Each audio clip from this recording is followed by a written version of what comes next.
ঈশানের আব্বু জি বলো। কাজের থেকে টাকা পাইছো? না পাই নাই, বিকালে দিব কইছে। বিকালে দিবে গেছে? হ্যাঁ। তাহলে ঈশানের লেগা ফুল হাতা গেঞ্জি কিনবো।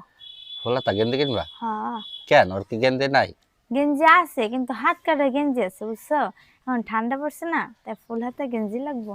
ও ঠান্ডা পড়ছে তো, হ্যাঁ হালকা হালকা ঠান্ডা পড়ছে, গেঞ্জি কিনা লাগবো না? হ্যাঁ, তা নালে টাকা শীত তো বেশি লাগবো। পাইবো না।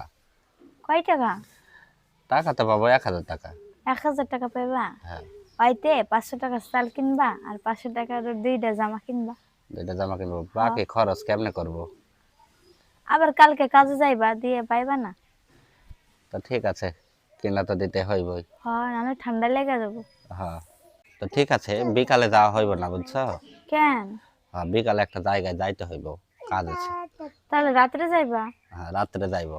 আমারে নিয়ে যাইবা কিন্তু। ঠিক আছে, তুমি রেডি হয়ে নিও, তাহলে আমি নিয়ে পোলা যাবো। রেডি হয়ে থাকবো, তুমি আসছো আমাদের লিয়ে যাইবা। আচ্ছা, যাবো। সাইকেলে পাম দিয়ে রাখো, সাইকেলে যাইবা তো। ঠিক আছে, যাবো। আচ্ছা।